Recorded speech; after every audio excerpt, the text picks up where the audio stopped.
All right, so for today's session, what we're going to cover is we're going to first show you how to do an 80-10-10 in Edge. I get this question quite often coming through the support box, so I'm going to show you how to do that, and hopefully that'll prompt some questions. And then if we have time at the end, I'm going to show you how to do a move-up buyer presentation. So let's go ahead and get started with our 80-10-10. So for this case, you can do this either as a client or a partner, just depending on what kind of presentation you're looking to put together. For today's study, we're going to do it as a client. So I'll do a brand new client, and I'll make it a marketing report and just call it Your Purchase Options.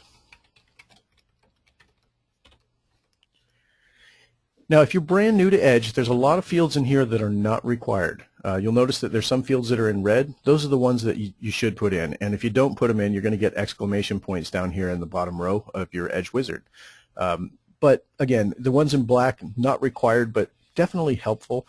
There's a lot of these that trigger other things, like for instance the partner email here. If you wanted to copy in a realtor partner that you're sending out for this, you would need to enter the partner email here so you get the selection at the end of the presentation to copy in that partner. So in this case, I'm going to put, let's say partner.com, just so I can show you how it looks.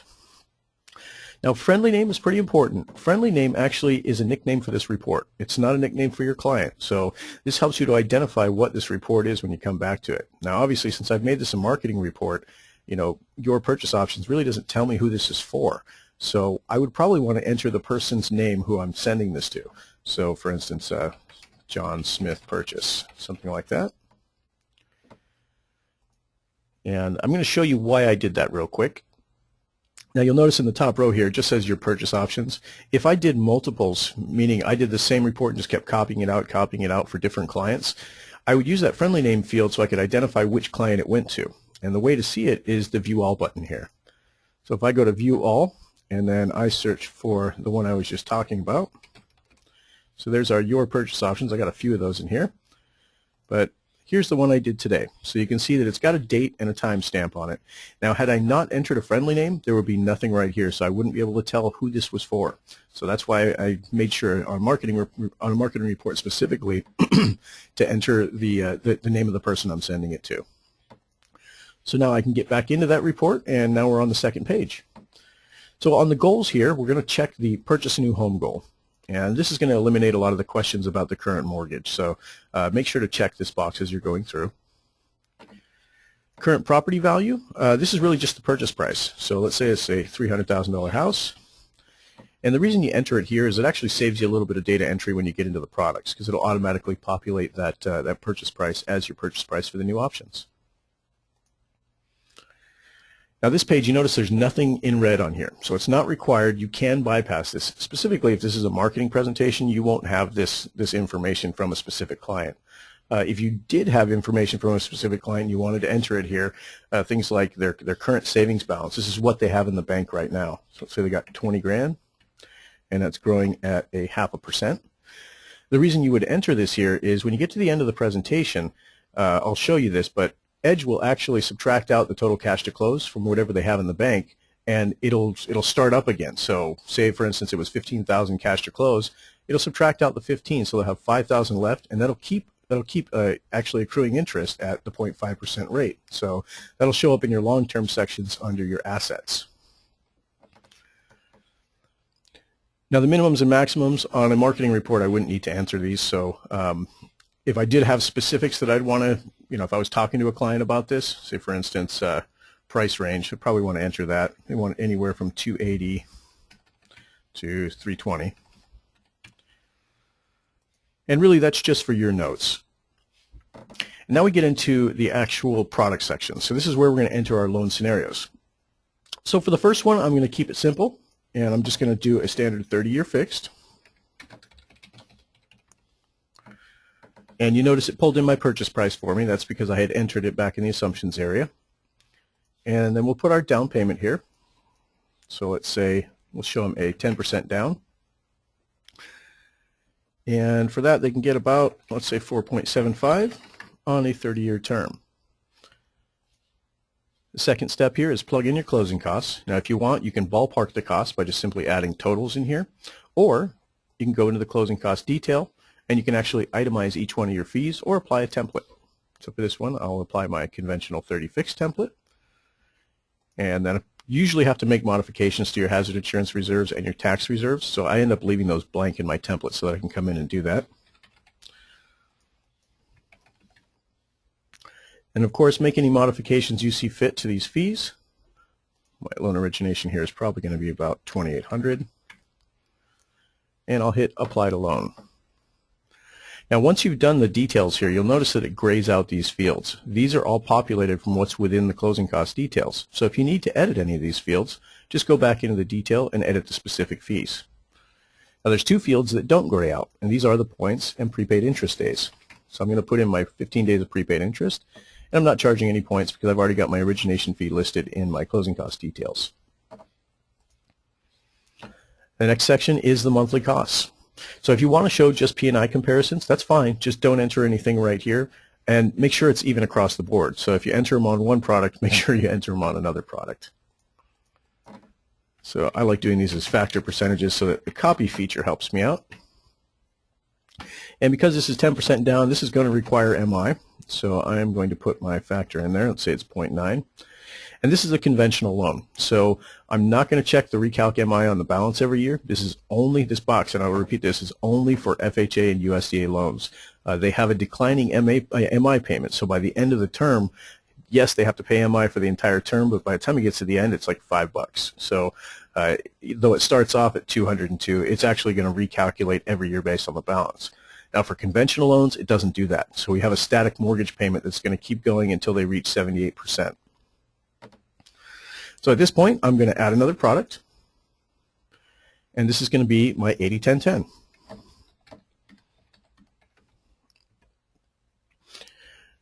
Now, the easiest way to do this so that we don't have to redo all the data entry is to use this copy button. So I'm going to copy from that 30-year fix that I already created. And here's the critical part on an 80-10-10. We need to make sure that on this first lien, we represent that this is only 80%. Right now, this is showing 90% because I used 10% for the down payment. So what I'm going to do is I'm going to put 20% in here. Now, all that does is make sure that my first lien is the correct amount. Now, when I get to my second lien, I'm actually going to enter the second lien as $30,000, and that's actually going to take out a chunk of that down payment. So the final down payment is going to be $30,000 as well. But this is the critical part for an 80-10-10. A lot of people will try and enter 10% here and then wonder why it's not working. The reason is because that would tell Edge that the first lien is a 90% lien. We don't want that. First lien is an 80% lien. And let's say that on this one we can get the same rate for them. Since I put in my closing costs, I really don't have to do anything here, but if there was any adjustments you needed to make, for instance, if you've got a fee because they're incorporating a second lien, you'd want to enter that in your details. And then because I'm doing a multi-lien scenario here and I'm keeping them down below the mark on that first lien at 80%, I don't need MI, so I'm going to remove this. And now I need to enter the second lien for this scenario. So this question, does the product include a second lien? I'm going to click yes. Now when we get into the second, remember, I know this is going to be $30,000, and the reason I know that is because when I look at this right here, you can see the down payment is $60,000. I know that I just split that in half to find out what 10% is because this is 20%. So let's go to that second lien.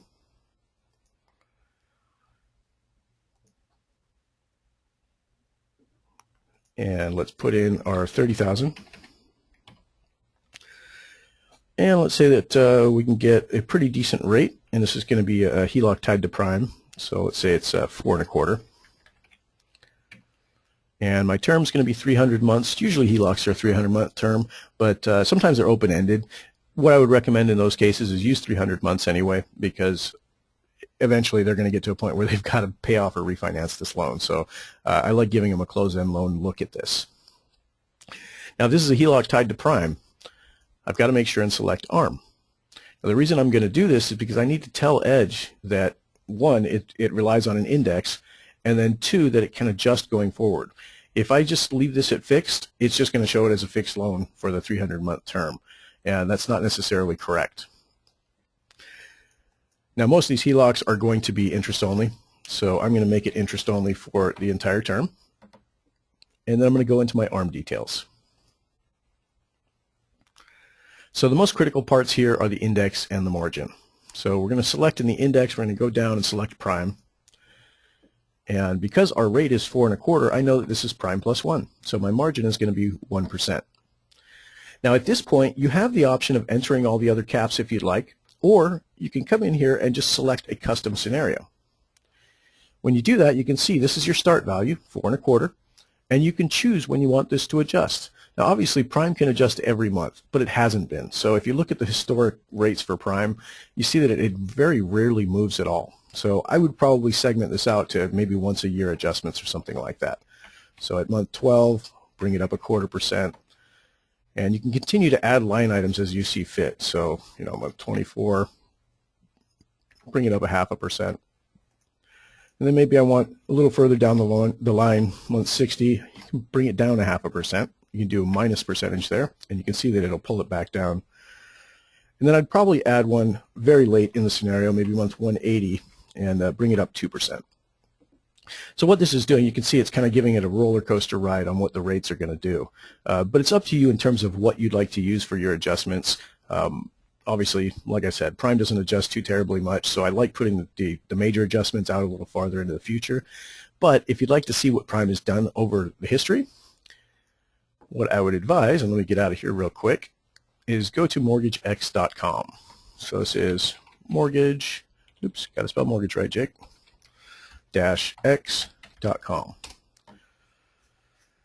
And you can see that you can get to the mortgage arm index values. You can actually see prime rate right here, and we can see what prime has done. So if we look since 08, we really haven't had any movement on prime. I mean, it's been just slightly up and down here and there, but these graphs are great to use too, because if you wanted to, you can actually right click on this, save the picture, and you can incorporate this into the email that you're sending to your borrower just to let them know what prime has been doing. It's staying pretty flat, so the adjustments that I'm making in Edge are pretty true as to what this is going to do.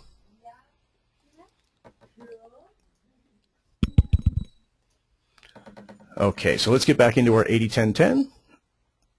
Now we have finished both the first and the second lien, and you see that right now our LTV shows 80%.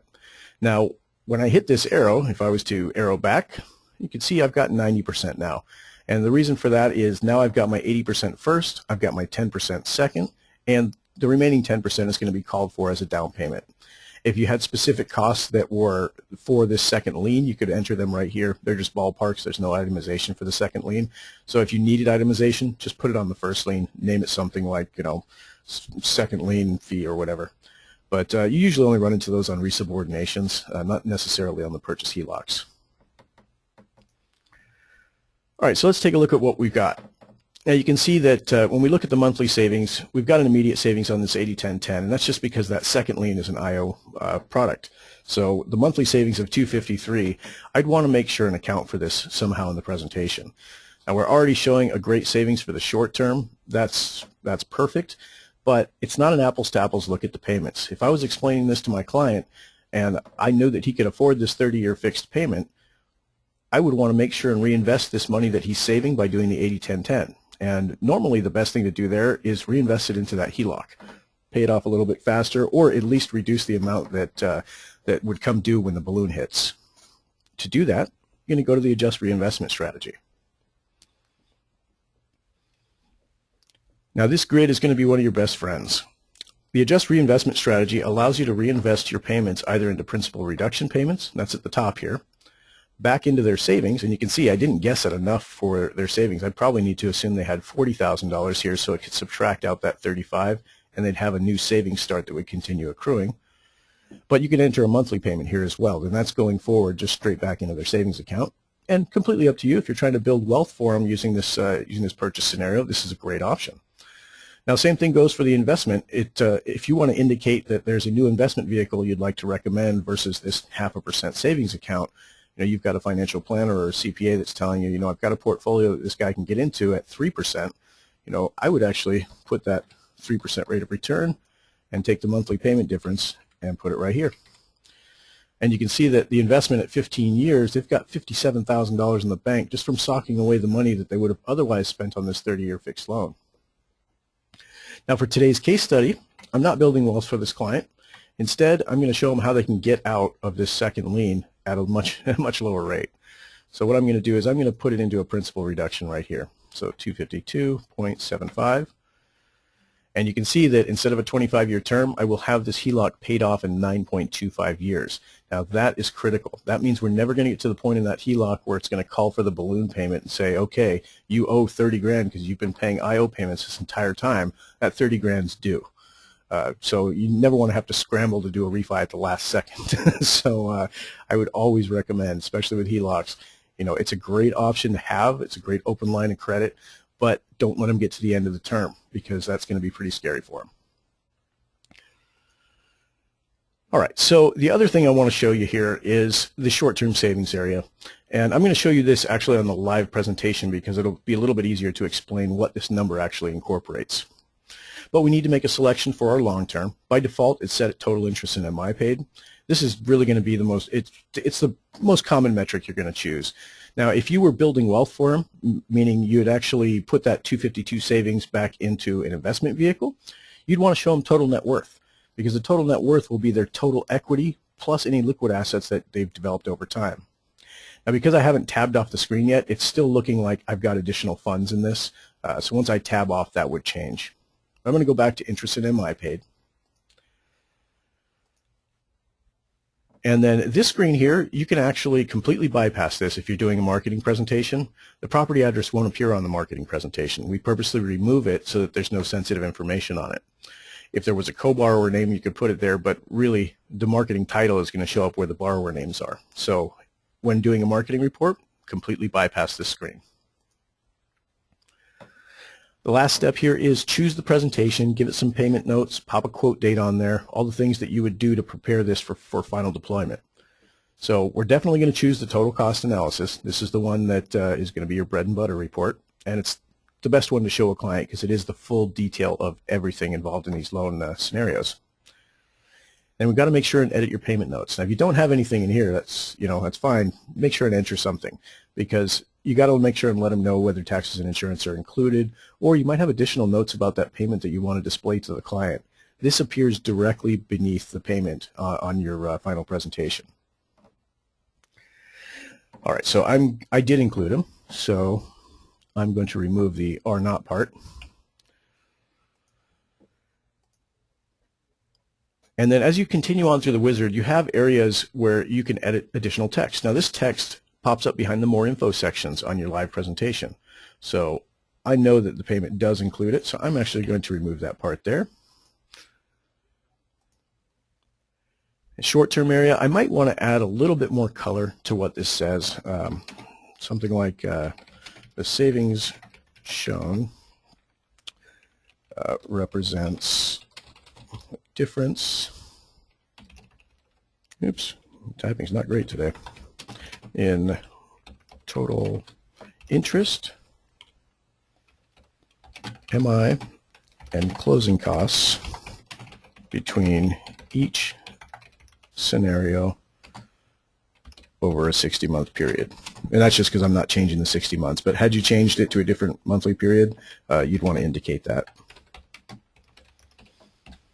This just gives them a little bit more color on what this represents. The last step here, total interest in MI paid, I probably wouldn't change anything here. I'd just run through it. And now it's time to pop a quote date on there. So we'll do it for today's date. And this is really important. I see a lot of these presentations coming across the support desk that do not have a quote date. This is a CYA element. If you publish a quote out there and you don't put a date on it, you're held liable for that rate if they choose to fight it. So make sure that anytime you're pushing a rate out, whether it's going to social media or going directly to a borrower, always put a quote date on it. It's just going to cover you so you don't get in any trouble later because of a rate you quoted 2 months ago, let's say. Now there's some options here. I do want to be notified when this report is viewed. If you want to use the click to call function, you can enable the call button. I'm going to disable that. But on a marketing report, you might actually end up using this because it just gives the borrower a quick and easy way to contact you by phone straight through the internet.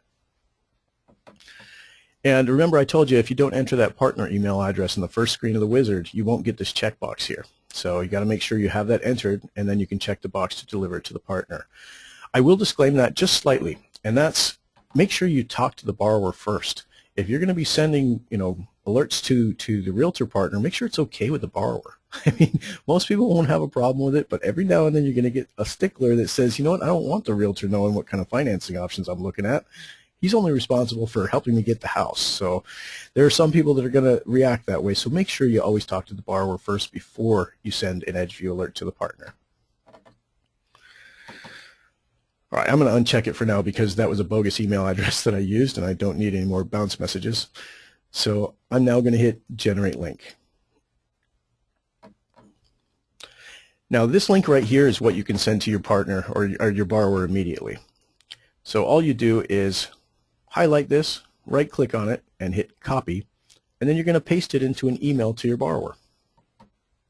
Now of course you want to surround that with some good information about what kind of terms you're offering, all kinds of good stuff like that. But you know, pretty cut and dry. I just do want to let you know that Edge doesn't send any emails out to your borrower. So we want them to come from you so they're not marked as spam. If they came from Edge, there's a better chance that they wouldn't receive it. So you got to compose your own email and then just paste this link in there. Now before we move on here, Pamela had a question. She says, I missed the enable call button explanation. So what this is, I'm going to enable it so you guys can see what it looks like. And I'm going to show you the preview of the presentation. Now click to call is a feature where it puts this little button up on the top of your report, the Call Me Now button. Now by default, all of you have 3 click-to-call credits in your account. And if you wanted to purchase more after you've exhausted those credits, they cost basically $1 a credit. You buy them in $20 buckets, but certainly you don't have to. If you run out of money in this account, if you run out of credits in the account, you just won't have the click-to-call feature enabled. So we're never going to just charge you on it. It'll always be something where you initiate a charge because you want to purchase more credits. Now, if you do use this, you can see how it shows up. When the borrower clicks on Call Me Now, it's going to ask them what their name is. It's going to ask them for a phone number. Now they have the option of either calling you now or calling later. Now, if they call you now, what's going to happen is it's going to try and call the number that you've got listed here, so your office phone number or your cell number. You can actually change in your settings which one the click-to-call uses. So you would go to Settings, then Click-to-Call to change that. And let me see if I can show you what that looks like real quick. And that's right here at the end. And you can see I've got 3 credits remaining. This is how you get more credits. But you can choose whether to use your office number or your cell number for the click-to-call. Now, if the borrower does click on this button, what happens is you'll get a call from our system, and it'll be an automated system saying, hello, John Smith is trying to call you. Would you like to receive this this call or deny it for now? Now, if it'll give you options too on what to press on your phone to receive and deny. I want to say it's press 1 to receive the call. And if you do choose to press 1, what will happen is the system will then call the borrower at the number that they entered right here, and it'll connect your 2 phone lines. So very easy way to capture a lead if you've got this published out in social media or something like that. If you choose to deny the call, what will happen is a scheduler will come up for the borrower, whoever's looking at this report. And it looks like this. It says a little bit different verbiage here because it'll be a denial. It'll be, you know, I'm unable to take your call right now, but I'd like you to schedule an appointment with me so I can do it. It'll pop up the scheduler for them. They can choose when they want to receive a call back. Obviously, it's got to be in the future. Or they can choose any day. They can choose the time they want to be called and their time zone, so you know how to reach them and what zone they're at, the best number to reach them at.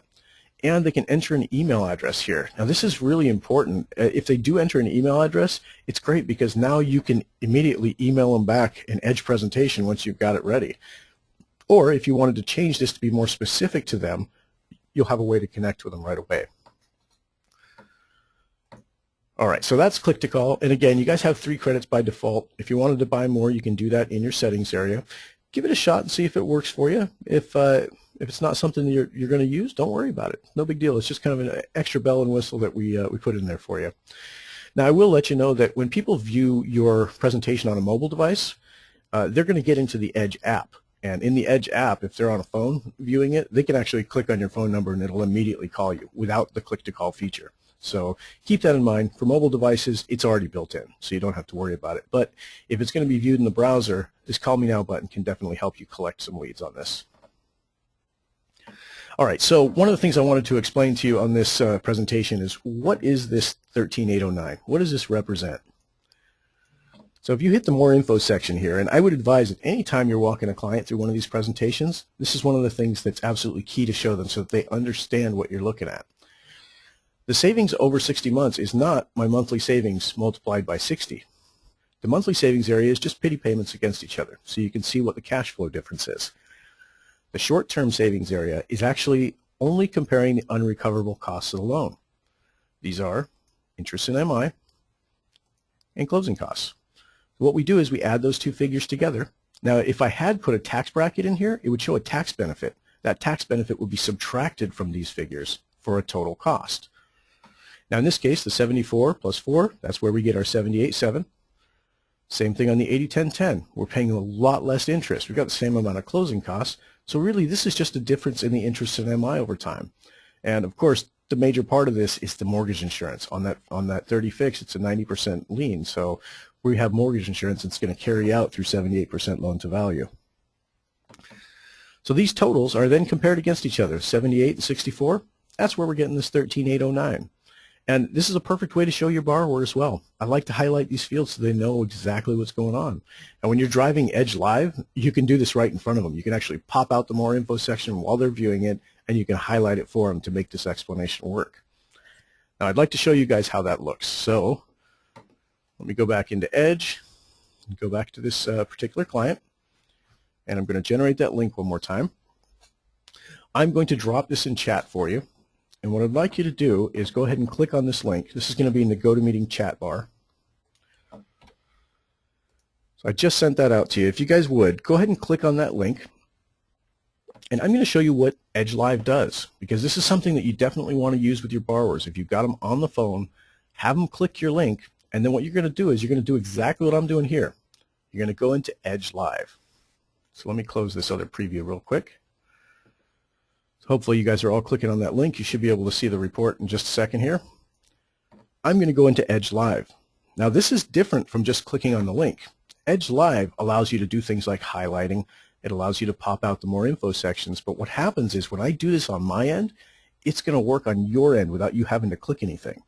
So as I'm going through this presentation, I know my borrower's on the phone. I know he's looking at my presentation. I've gone into Edge Live, and I'm going to start the discussion with him. You know, I wanted to show you the difference between this 30-year fixed option and the 80-10-10 option. Now, it takes about a second to a second and a half, depending on your network speed, for this to update. So as soon as you click on a highlight feature, your client is going to see that highlighted within 2 seconds. So you want to do a little bit of testing on your end, maybe open the client view up in a separate browser so you can see how fast it interacts. It'll give you a good idea on what kind of a meter you need to use for your speech so that so you're not going too fast for the highlighting. But as I'm going through this with my borrower, I'm going to isolate things like the rates. I'm going to look at this rate. There's my blended rate between obviously this is a single lane, but on my 80-10-10, I've got a blended rate of 4.694. Now that's something that's great to point out to your borrower because now he understands it. Wow, I've got 2 liens on this one, but because that second lien has a lower rate, my blended rate is actually lower than that 30-year fixed with MI. Now at this point, I'm going to show them the pity payments against each other. So I'm going to highlight those fields. Now, once I've shown them the pity payments, I want to show them the breakdown. So I'm going to pop out my more info section on the top left. So this is cool because it's going to pop out on your end too. And this starts us off in the payment breakdown. And I'm going to show my client. You only have a first lien in this 30-year fixed at 90%. That nets you a P&I of $1,408. You've got property tax, you've got hazard insurance, and you've got mortgage insurance. Those factors are all added together to give you your total pity payment. Now you'll notice on the 80-10-10 loan, you have 2 liens. So you have 2 P&I payments. And technically, on the second, that's an interest-only payment. But I would show them. You've got a $1,251 first, a $106 second. You've still got property tax and hazard insurance, but you don't have mortgage insurance. And that's critical on this particular presentation. That's going to net you a total pity payment of $1,758. The difference there is $252.75. That's how much you're going to save. That's also what's represented in the graphs that are shown at the top right of your presentation. You can even bounce these graphs. So if you wanted to show them that I've also got a reduction payment going into that second of $252. I'm going to click on the graph and bounce it for them. And it'll bounce on their side too. Now at that point when I'm going through this conversation, I'm going to dive into the closing costs. So when I make that change in my screen, it's going to make it on your screen. I'm going to show them that the total loan to value is the same between each of these products, even though there's multiple liens. And then I'm going to pop out a fee detail. And I'm going to show them exactly what they're responsible for. So here's my loan origination fee. Mr. Borrower, I know that you hear that this is the biggest cost in doing a loan, and this is the one that's mostly variable between different lenders. I wanted to make you aware of what this represents. You can see we've got an underwriting fee. We've got a processing fee. As you click on these, it'll highlight on your borrower side.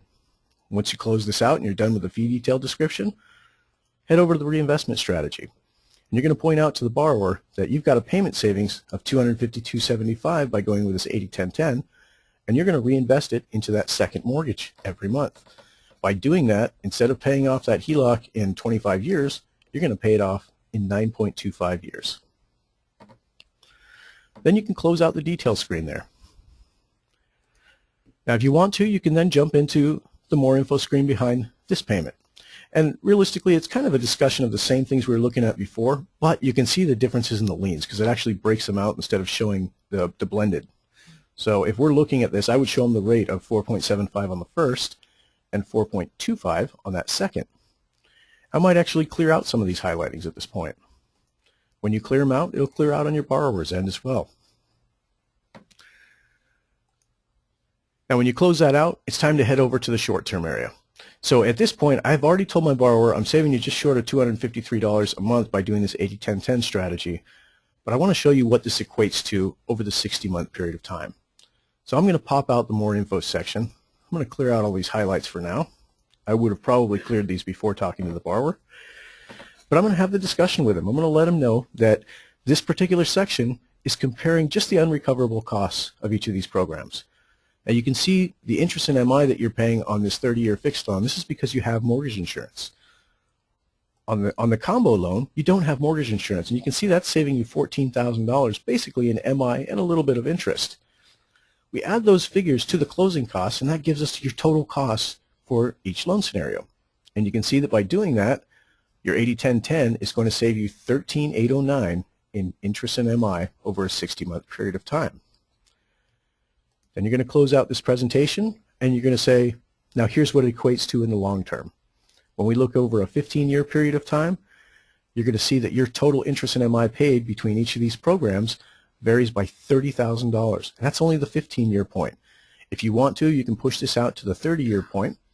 And in fact, if your borrower is still looking at the screen like you guys are right now, I would jump back over into Edge. I would go straight over to my analysis screen where I can adjust those metrics. And I'm going to push this long term out to 30 years. So as soon as I hit this right arrow, it triggers a save inside Edge, which means that your presentation, or the borrower's presentation, will update within a few seconds. It's not as quick as the highlighting. It's usually 3 to 5 seconds for an update on the live report. But you guys should see that now it just updated on my end. Interest in MI paid over a 30-year period of time. So pretty significant difference when you get to the 30-year period. So you will have not only paid off this second, but you're paying a lot less interest in MI over the overall life of the loan. Now if you want to, there's also a button down here to clear all. What that does is it clears off all the highlighting for you. So you can start with a new part of the conversation if you need to. So hopefully that will give you guys a good idea of what Edge Live does. You can go ahead and close that presentation that you were looking at, and we'll jump back over into Edge, and hopefully we can answer a few more questions for you. And Michelle has a question. She says, can you also show how to add or where to put down payment assistance so the bottom line calculates correctly? Absolutely, Michelle. So let's make a new product. Actually, we'll put down payment assistance on this 30-year fixed. So all I'm going to do is I'm going to indicate it somehow. I'll call it DPA. And the best place to do it is going to be in your closing cost detail. So you're going to jump into the detail here. And you're going to add a custom fee. So I'm going to hit Add Custom Fee. I'm going to call it Down Payment Assistance. And I'm going to default this as a prepaid escrow. And the reason I'm doing this is the PPEs don't get factored into that short-term savings area. All the other costs do, but prepaid escrows aren't considered a cost of doing the loan. Neither is this down payment assistance, and I don't want it skewing my numbers for the short-term explanation. So I'm going to check this as default prepaid. Then I'm going to hit OK. And you can see I now have a line item called down payment assistance. I'm going to leave this as borrower paid, but I'm going to make it a negative amount for whatever the assistance is. So say it's a $10,000 assistance. You can see that's actually reduced my borrower paid costs, so they've gone negative now. But what that's going to do is it's going to take $10,000 out of the cash to close. So instead of a $30,000, or actually in this case because it's a 90%, instead of a $60,000 down payment, this is going to net them a $50,000 down payment. They're still going to be responsible for the other costs, of course, but this will effectively reduce their cash to close by the amount that you put in here. Now, one thing I will bring to your attention is these down payment assistance programs often have terms. So while they may not be responsible for a payment right now, they would be responsible for a payment if they chose to refi or sell the property. So make sure that you read the guidelines on the down payment assistance so that you can put some additional notes on the report to let them know that. You might even just want to include it in your video to let them know. Now, some other ones, it kind of depends on which down payment assistance option you're offering. Some of them have a 5-year deferred interest or something like that, and then after 5 years, it starts accruing. Now, you can't properly represent that inside Edge, so just make sure to make a note of it and let your borrower know that after X amount of time, this is going to start accruing interest, so you'd want to make payments against it. All right, so hopefully that helps there, Michelle. Let me know if you need anything further on that one. I'd be happy to show you. Okay, so now that we've got these all squared away, I do want to show you the live preview again, just so you guys can see the cash to close, how that was affected by the down payment assistance, and I'll show you what it looks like on the report too. So you can see my cash to close here. It's now down at 25, so significantly less, and that's because of that down payment assistance. I've got a little bit more cash to close on this 80-10-10, but that makes sense with the numbers that we used. All right, so let's get into, let's see if we have time for a move-up buyer presentation. And I think we do, so let's do that. All right, now move-up buyer, this is, it's a little tricky because you've got a couple of options that you can show. There's an easy way to do this, and there's a very detailed way to do this. Completely up to you, just depends on the mindset that you're in and what you'd like to show to your borrower. I'm going to show you both. So I'm going to make this a marketing report again because I don't want to enter all the contact information. And then friendly name here, I enter who it's for. This is Jane Smith this time. Apparently I'm servicing the whole family. Now, in this case, we don't really need to select a goal here, but I would tell you don't select the purchase a new home goal. Even though it is going to be a purchase, we need to be asked for the current mortgage. So leave that unchecked. Now this is current information about their current property, so make sure to enter this in here. Let's say they've got $250,000 value. Their original appraised value, the reason this one is important is because this is what their MI cutoff is going to be based on. Your MI payment is always based on your original appraised value unless you get your property reappraised and you submit it to the MI company so that you can drop out of MI earlier. Most people don't do that though. So what you want to do here is make sure to enter what the original appraised value was. So if it was 225 there, I'd put that in so that Edge will know where to cancel MI. Current total payoff amount. The reason this is here is because their payoff is usually not what their exact balance is. It's going to be something either a little bit less depending on when you close in the month, or there could be additional fees that are going to be included in the payoff. This payoff here, it just gives you an easy way to do the math in Edge. So if you know for a fact that their payoff is going to be $200,000, you can enter it right here. But you don't have to. This is not a required field. If you don't enter a payoff amount, Edge will just take the current balance of their current loan and use that as the payoff amount. All right, so this loan, let's say they took it out a couple of years ago. Let's go a little farther so they have some equity. And they took it out at, let's say, 180 at a 5.5% rate over a 30-year term. And you can see that they've got a remaining balance of $169,204. Now remember, I put their current property value at $250. So I'm assuming if they sell this property, they're going to sell for $250, And the difference between this remaining balance and that 250 is their equity. So we take the 250 minus 170, pop up a calculator if you really want to, and that gives us $80,000. So we know that if they sell this property, they're going to have $80,000 that they can use on the new property. Now, this is the detailed way of doing it. You don't necessarily have to even represent their current mortgage if you don't want to. You can just show them the new mortgage options and use a custom line item in the fees to indicate the net proceeds from the sale of a house. I'm going to show you that too when we get over to the products, but keep in mind you don't have to enter a current mortgage here if you don't want to. You'll just enter new purchase options. But in this case, I want to show them the difference between these two options. So my next step here is make sure to include the monthly goodies. And let's say they didn't have mortgage insurance because they took it out at 180 and their value initially was 225. So I'm going to say no mortgage insurance on this. And then if you want to include things like the tax benefit, you can. You'll have to enter the tax bracket right here. Now, if you don't know your client's tax bracket, just hit Find Tax Bracket. It's going to open up another page for you.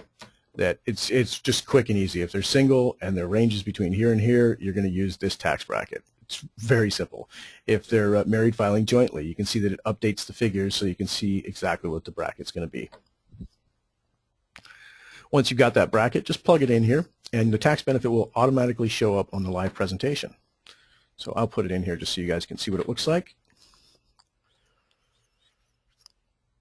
And then mins and maxes, again, I'm going to bypass that one. Now our current mortgage is showing right here. So they're paying a pity payment of $1,355, and by selling that house, they're not going to be responsible for that payment anymore, and they're going to have 80 grand to work with. And obviously, you'd want to subtract out any cost that would be associated with the sale. So if you know it's going to cost them, 10 grand to sell the house, assume that they have 70 left to work with on the new property. So in this case, I'm going to say move up to, let's say, 275K. So I'll put in my 275, and let's see what we get. So at 20%, the down payment's only 55. They have at least 70 grand to work with after selling the new property. So I know that I have enough to cover this down payment and probably the closing costs on this particular transaction. So I'll put in the interest rate that I can get right now. Put in my term. I'm going to pop in my closing costs. And I'm just going to add a template here.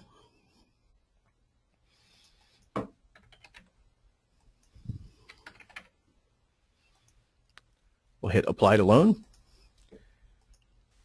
Oh, got to put in my prepaid interest days. Let's go back one step there. Then I need to enter the monthly taxes and insurance just like I did on the original one. And because I'm getting them down to the 80% mark on here, on this new property, we don't need MI. Now at this point, this is all you need. You've got two potential properties against each other. Now it is going to cost them a little bit more to move up to this new house, but we never want to show a savings on the current. So what do? Benchmark it. Make the current the benchmark. What that means, it's going to cost you $126 more to move up to this bigger house. Now, the one thing I didn't account for yet was where's that $70,000 and how's it going to affect the cash to close? So I'm also going to change this benchmark right here. I'm going to show them what's going to cost them over time. But let's go back into that new product. I'm going to go back to the closing costs. I'm going to show you how to represent that equity. So we'll go into the details.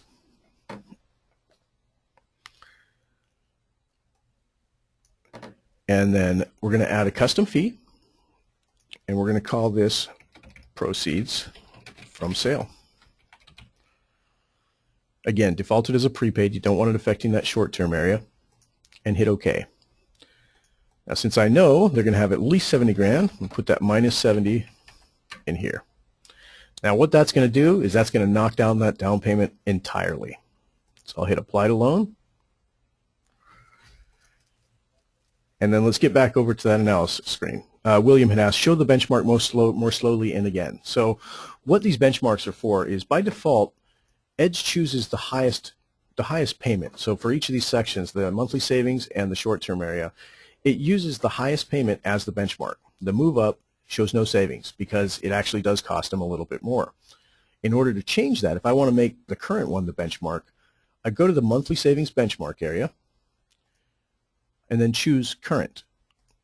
What that does is it flips the graphs around. So now I'm showing it's going to cost you $126 more. But I don't want to show them, your current mortgage is going to save you money. That's ridiculous. We don't want to do that. We want to show them the benefit of getting into this new property, even though it's going to cost them slightly more, this is pretty negligible, honestly, if they're going to move up, $25,000 up in a house. That can be pretty significant in terms of what kind of features they can get.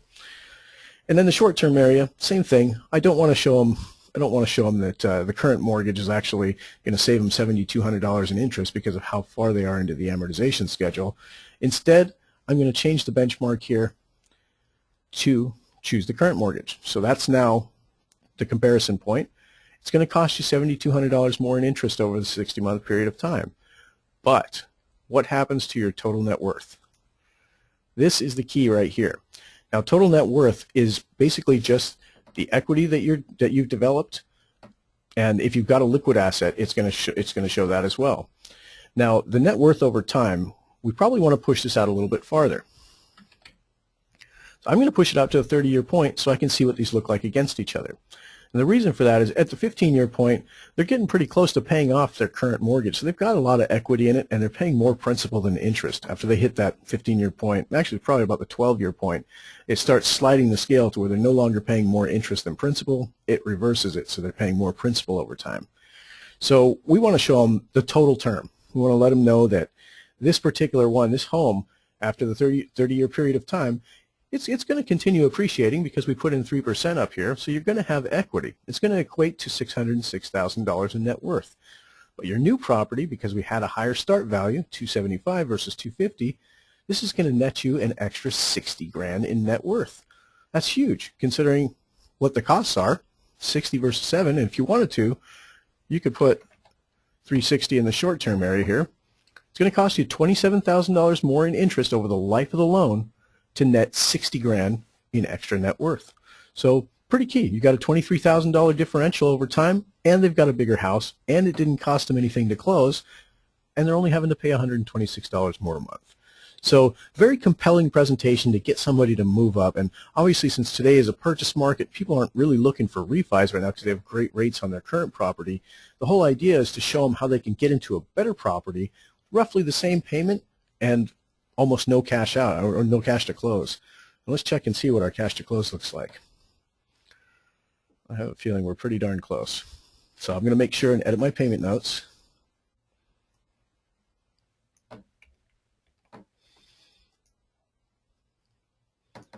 And make any edits to this verbiage if I needed to. I'm not going to in this case. Pop a quote date on it. And then I'm going to hit the preview button.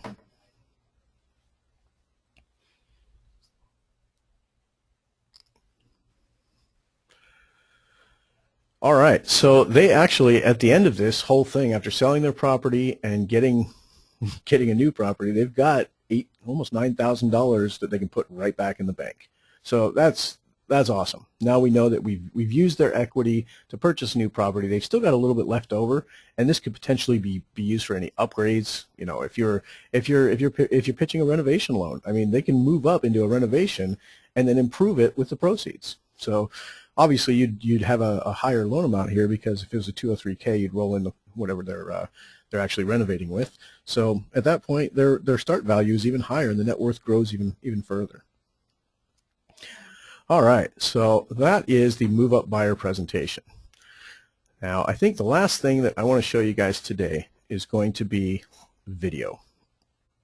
Now, when you're ready to create a video to put on these presentations, and I do advise anytime you send one of these out, include a video with it.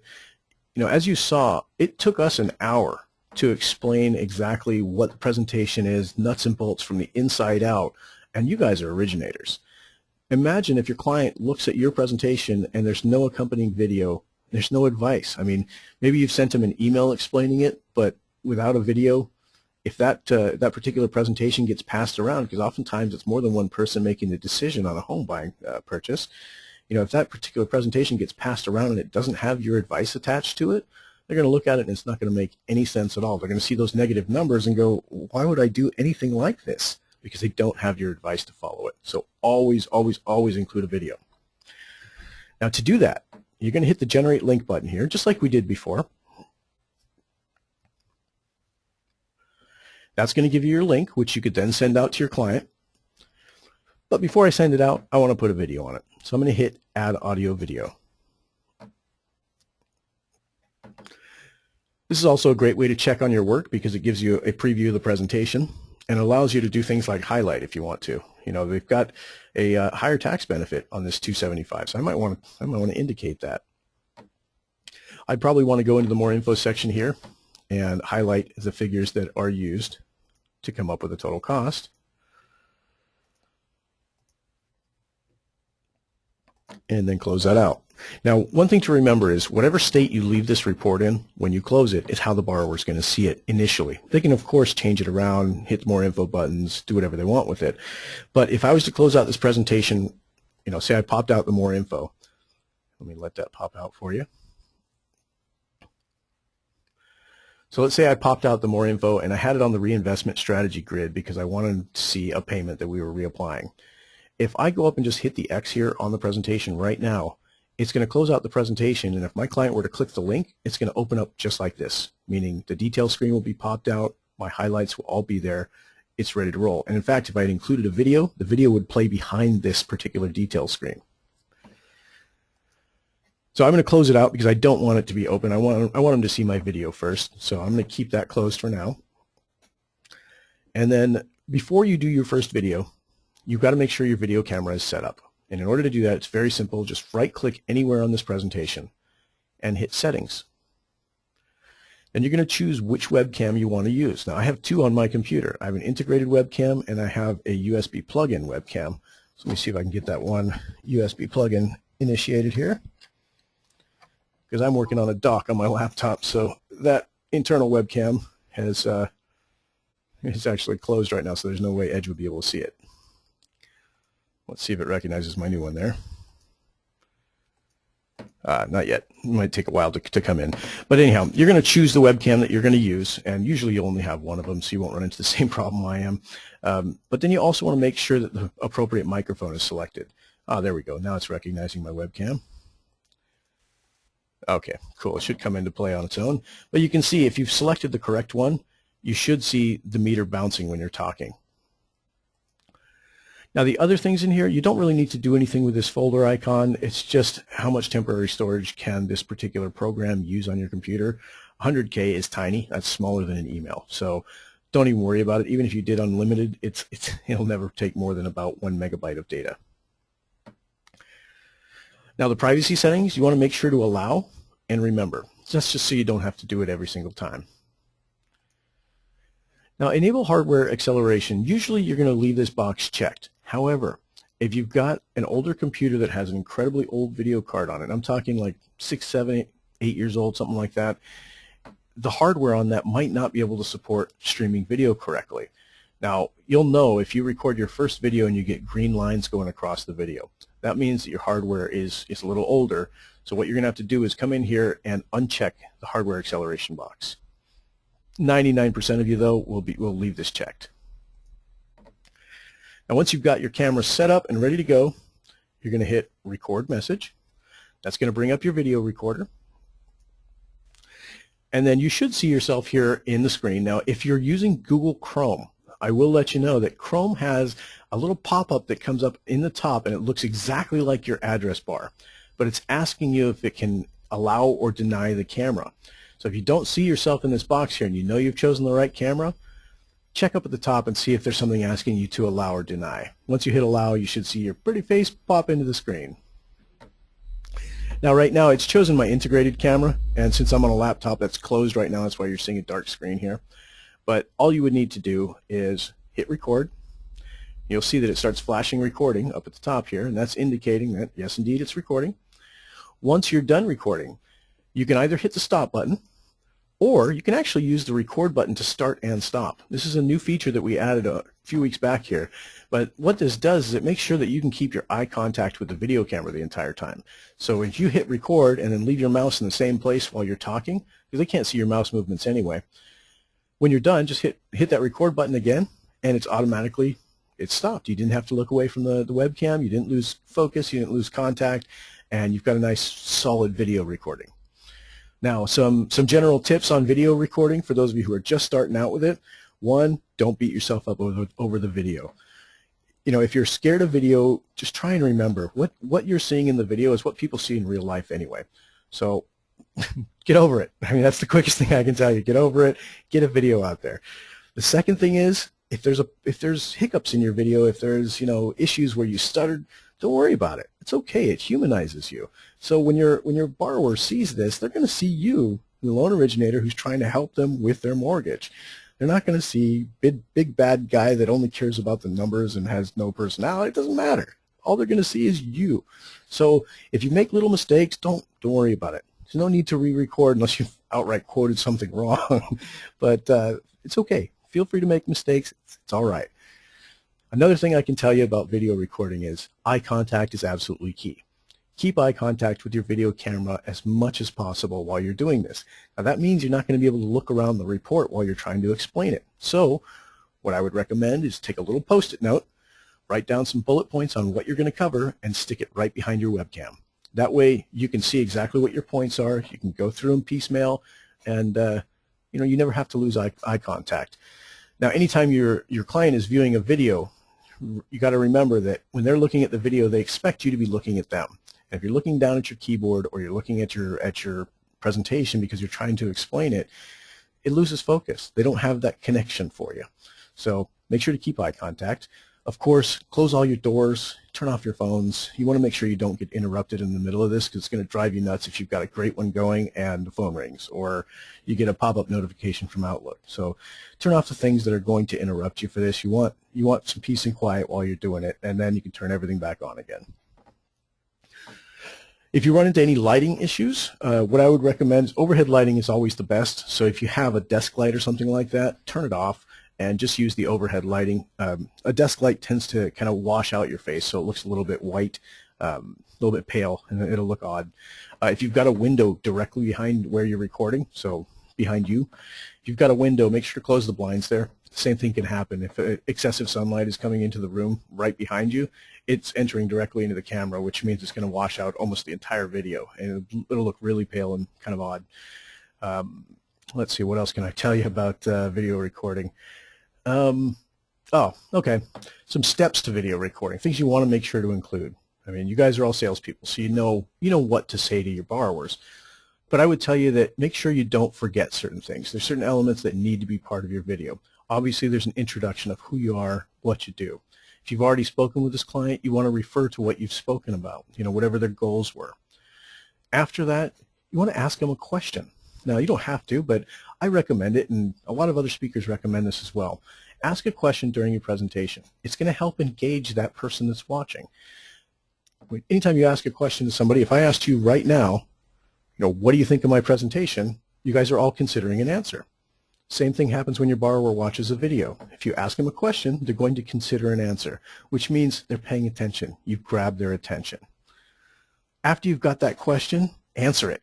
Give them an answer. Give them the answer they're looking for because of their goals. Once you finish that, do a brief explanation of what this is covering. You don't want to dive into full detail about every single number on the report, but you want to give them a brief explanation about what the scenarios are and why they're important to be shown this way. Once you finish doing that, make sure to give a good call to action at the end. If you don't have a call to action, or if you leave it open, hey, call me if you have any questions, no, they're not going to call you. Even if they do have questions. The chances are, if you don't make sure to make a direct call to action, there's less chance that they're going to actually take action, especially right away. Now, when you're doing a move-up buyer presentation, your call to action could be something as simple as, Mr. Borrower, I need you to call me immediately when you finish viewing this presentation because rates have the potential of going up. Matter of fact, yesterday they went up by almost 0.25% because we had a huge shift in the bond market, so call me immediately so we can make this dream a reality for you. Very simple. It doesn't take much, but make sure that it's imperative to them. don't ask them a question at the end. You don't want them considering whether or not to call you. You want them to know they have to call you about this. And of course, if you are co-branding this, you're working with a realtor partner, you want to cross-sell that partner during the video as well. So, I'm working with Joe Realtor. He referred me to you because, he only works with the best clients, and he prefers using me because I can give the most detailed analysis, whatever it is. But make sure, you got to give them a little love, because if you are going to show them partner alerts, if you're going to have them get the email alerts, they'll also have a link to the presentation. So they'll be able to see your presentation. And when they pull it up and see your video cross-selling them, guess what that does? That makes it a lot easier for them to cross-sell you. So keep them in mind, give them a little love, and it goes a long way with these kind of people. So with that said, I think I'm going to go ahead and wrap for today. I don't see any more questions in the box, and we're right on time here. So I did record this presentation. If you want to view it again, all you have to do is go to the mortgagecoach.com page. And once you get there, you're going to hover over Community and choose Coaching Call Archive. And I'll have it uploaded. It'll be right here. You can actually click on that. Give me a couple hours before this gets up. But I'll also have it notated in the list here. You can see all the Thursday training calls are covered right here. So if you ever want to revisit one of these, feel free to. Just come in here and click on the link. It's going to take you over to YouTube so that you can watch the presentation. If you're not able to watch YouTube on your computer at work because you've got a restriction against it, pull it up on your mobile app or on your mobile phone or iPad if it's connected. But you won't have that restriction against YouTube, and those videos come across great on mobile. So I would also encourage you that if you are doing that, you should subscribe to our YouTube channel. That's Mortgage Coach. Actually, it's youtube.com/Mortgage Coach. And when you subscribe to our channel, anytime a new public video is posted, you'll immediately get a notification so that you can watch it and you're aware of it. Now, that's going to happen every time I post one of these Thursday trainings, so you'll always have it available for you just in case you couldn't make it during this time period. But with that said, I'm going to let everybody go. Have a wonderful day, and if I don't hear from you before then, have a great weekend, and get out there and close some loans. Thank you, and take care.